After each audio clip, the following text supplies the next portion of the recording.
एक लड़का बस अच्छे मार्क्स चाहता था, लेकिन उसे इससे कहीं ज्यादा मिला और बिल्कुल अलग तरह का, जो उसने कभी सोचा भी नहीं था। स्टोरी शुरू होती है जेमी से, जो एक मेहनती स्टूडेंट है। वो अपनी टीचर मिस कोहेन को फेयरवेल गिफ्ट दे रही है क्योंकि कोहेन स्कूल छोड़ रही हैं। कोहेन जेमी को दिलासा देती हैं और उसकी पढ़ाई की तारीफ करते हुए उसे और मेहनत करने के लिए मोटिवेट करती है ताकि वो किसी भी कॉलेज में जा सके। फिर जेमी कोहेन से उनकी रिप्लेसमेंट मिस मैटसन के बारे में पूछती है, जिनके बारे में कोहेन कहती हैं कि वो एक टैलेंटेड टीचर हैं और जेमी को उनकी क्लास अच्छी लगेगी। अगले दिन मिस मैटसन अपनी क्लास शुरू करती हैं और खुद का परिचय देती हैं। तभी वो फॉरेन स्टूडेंट्स को एक टेस्ट दे देती हैं, ये बताते हुए कि वो कोहेन के प्लान को फॉलो कर रही हैं। क्लास के बाद मैटसन डैनी से उसकी ग्रेड्स के बारे में बात करती हैं और उसे याद दिलाती हैं कि बेसबॉल टीम में रहने के लिए उसे अपनी ग्रेड्स मेंटेन करनी होंगी।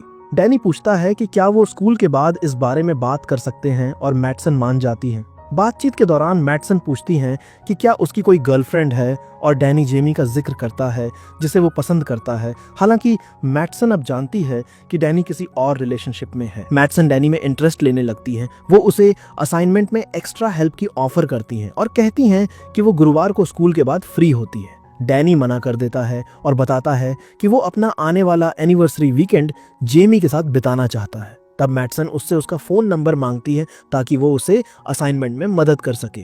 अगले दिन जेमी को अपने पेपर में सी ग्रेड मिलने पर निराशा होती है और वो मैटसन से अपनी ग्रेड सुधारने के बारे में पूछती है क्योंकि उसे कॉलेज स्कॉलरशिप के लिए हाई मार्क्स चाहिए। मैटसन उसे अगले दिन के लिए एक्स्ट्रा वर्क दे देती है, जिससे जेमी के लिए अपना पेपर रिवाइज करना मुश्किल हो जाता है। परेशान जेमी अपने कॉलेज गोल्स को डैनी के साथ रिलेशनशिप से ज्यादा इंपॉर्टेंस देने का फैसला करती है। जब वो डैनी को बताती है कि वो पेपर में बिजी होने की वजह से उसके साथ टाइम नहीं बिता सकती, तो वो फ्रस्ट्रेट हो जाता है और कहता है कि ग्रेड्स ही सब कुछ नहीं होते। जेमी जवाब देती है और अपनी फैमिली की आर्थिक परेशानियों के बारे में बताती है और ये भी कि स्कॉलरशिप उसके लिए कितनी जरूरी है, जबकि डैनी की पढ़ाई का खर्चा उसके पेरेंट्स उठाते हैं। डैनी फिर जेमी को एनिवर्सरी गिफ्ट देता है और दुखी होकर चला जाता है। इस बीच डैनी की बेसबॉल टीम मैच हार जाती है, जो उसकी निराशा को और बढ़ा देता है। जेमी के साथ एनिवर्सरी एंजॉय न कर पाने की वजह से वो मिस मैटसन के साथ एक बार में चला जाता है, जहां मैटसन उसे बियर पीने के लिए प्रोत्साहित करती है और कहती हैं कि वो किसी को नहीं बताएंगी। उनकी बातचीत जेमी के साथ उसके रिलेशनशिप और उसकी परेशानियों के इर्द गिर्द घूमती है। अगले दिन जेमी को फिर से अपने पेपर में सी ग्रेड मिलने पर निराशा होती है। हालांकि उसने मैटसन की सलाह को फॉलो किया था। उसे शक होता है कि शायद मैटसन को उससे कोई दिक्कत है और वो अपनी एक फ्रेंड को ये बात बताती है, जो उसे मैटसन से फिर से बात करने की सलाह देती है। क्लास के बाद जेमी देखती है कि मैटसन और डैनी काफी करीब से बात कर रहे हैं, जिससे उसका शक और बढ़ जाता है। डैनी मैटसन को बताता है कि उसका कोच उसे बेसबॉल टीम से निकाल सकता है, लेकिन मैटसन उसे आश्वासन देती है कि अगर वो अपने ग्रेड्स सुधार लेगा तो टीम में बना रहेगा। वो उसे एक्स्ट्रा ट्यूशन की पेशकश करती है और स्टैनफोर्ड जैसे बड़े कॉलेज में जाने की उसके पेरेंट्स की उम्मीदों को लेकर उसकी परेशानियों को समझती है। डैनी अपनी फैमिली के बारे में खुलकर बात करता है और मैटसन भी अपनी जिंदगी के बारे में कुछ बताती है, जैसे कि उसने कभी अपने बायोलॉजिकल पेरेंट्स को नहीं जाना और उनकी फोस्टर मदर की इंसुलिन ओवरडोज से मौत हो गई थी। बाद में जेमी डैनी से मिलती है और बताती है कि मिस मैटसन उसके काम को अनफेयर तरीके से ग्रेड कर रही हैं और उसकी मेहनत के बावजूद कम मार्क्स दे रही हैं। डैनी पूछता है कि मैटसन ऐसा क्यों करेंगी, लेकिन जेमी बस फ्रस्ट्रेटेड दिखती है। जब वो एक और सवाल पूछने की कोशिश करती है, तब डैनी को अपनी माँ के लिए कुछ काम करने जाना पड़ता है। बाद में डैनी मैटसन को मिलता है और पूछता है कि क्या वो जानबूझकर जेमी को कम ग्रेड्स दे रही हैं। मैटसन जवाब में पूछती हैं कि जेमी ने उसे क्या बताया है और डैनी कहता है कि कुछ खास नहीं। मैटसन उसे यकीन दिलाती हैं कि जेमी बस चीजों को ज्यादा सोच रही है। वो दोनों एक दूसरे को किस करते हैं और जब डैनी मुड़ता है तो वो देखता है कि जेमी घर के बाहर से उन्हें देख रही है। शॉक्ड जेमी जल्दी से वहां से चली जाती है।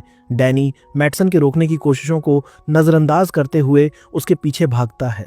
मैटसन के घर के बाहर डैनी जेमी तक पहुंच जाता है, जो अपने आंसू रोकने की कोशिश कर रही है और अपनी टीचर के साथ उसके रिलेशनशिप से खुद को धोखा महसूस कर रही है। डैनी अपनी हरकतों को सही ठहराने की कोशिश करता है, लेकिन जेमी उस पर भरोसा नहीं करती। उसे दिलासा देने की कोशिश करते हुए डैनी कहता है कि वो इस सिचुएशन को सुलझा लेगा और वो जेमी के घर वापस चले जाते हैं।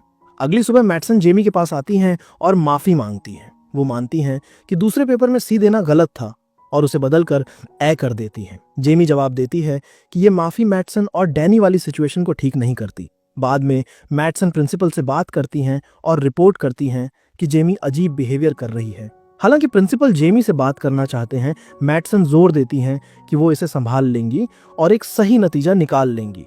पार्किंग लॉट में डैनी जेमी का हाल पूछता है, जो उसे बताती है कि मैटसन ने उसकी ग्रेड बढ़ा दी है, लेकिन ये गिल्ट की वजह से किया गया लगता है। डैनी जेमी को बताता है कि वो उसी रात मैटसन से ब्रेकअप करने वाला है। जेमी उससे कहती है कि उसके बाद मैटसन उनके रिलेशनशिप को खराब कर सकती है। डैनी पार्क में मैटसन से मिलने का प्लान बनाता है। उसका मैसेज पाकर मैटसन एक्साइटेड होती है। पार्क में पहले तो मैटसन उसमें इंटरेस्ट दिखाती है, लेकिन डैनी अपनी बात पर अड़ा रहता है और कहता है कि वो जेमी के साथ उसके बिहेवियर को पसंद नहीं करता है।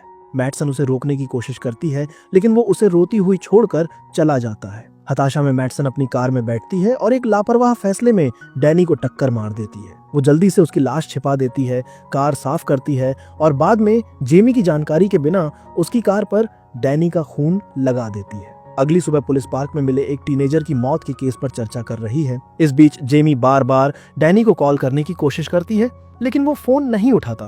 कुछ देर बाद जेमी की माँ उसे बताती हैं कि पुलिस का फोन आया था और उन्हें डैनी की लाश मिल गई है।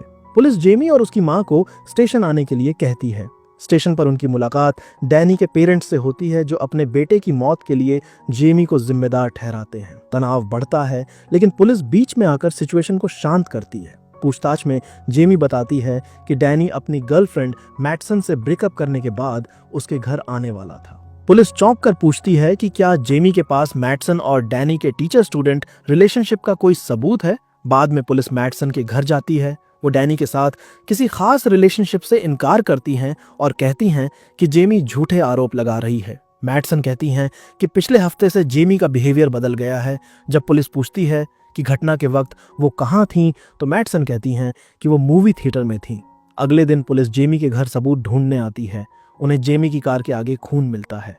शॉक्ड और कंफ्यूज जेमी कुछ जवाब नहीं दे पाती और पुलिस उसे डैनी की मौत के लिए गिरफ्तार कर लेती है। जेमी के पेरेंट्स उसे दिलासा देते हैं कि वो जल्द ही इन सब से निकल जाएगी। जेल में जेमी के रहते हुए उसकी माँ मैटसन पर नजर रखती हैं और उसके अजीब बिहेवियर को नोटिस करती हैं। जल्द ही, जैसा जेमी के पेरेंट्स ने उम्मीद की थी, उसे रिहा कर दिया जाता है। ये मानते हुए कि मैटसन ने ही डैनी को मारा है, अब जेमी उससे कबूल करवाने का प्लान बनाती है। उस रात जेमी चुपके से मैटसन के घर जाती है। जैसे ही जेमी उससे अपराध कबूल करवाने के करीब पहुंचती है, मैटसन उसके इरादे भांप लेती है और उसे नुकसान पहुंचाने की कोशिश करती है। रिकॉर्डर मिलने पर मैटसन गुस्से में आ जाती है और जेमी की तरफ बढ़ती है। जैसे ही मैटसन मारने के लिए हाथ उठाती है, एक डिटेक्टिव उसकी बांह पकड़ लेता है और उसे निहत्था कर देता है। खुशकिस्मती से पुलिस वक्त पर पहुंच जाती है और मैटसन को गिरफ्तार कर लेती है। बाद में पुलिस को पता चलता है कि ये मैटसन का किसी स्टूडेंट के साथ पहला मामला नहीं है। वो अपने अतीत को अच्छी तरह छिपाकर LA शिफ्ट हो गई थी। अगली सुबह जेमी को व्हाइट एंडल यूनिवर्सिटी से एक लेटर मिलता है, जिसमें उसे एडमिशन मिलने की बधाई दी गई है। तो इसी के साथ मूवी खत्म होती है। अगर आपको हमारा वीडियो पसंद आया तो हमारे चैनल को लाइक और सब्सक्राइब करना ना भूलें। तो फिर मिलते हैं अगली वीडियो में, तब तक के लिए बाय बाय।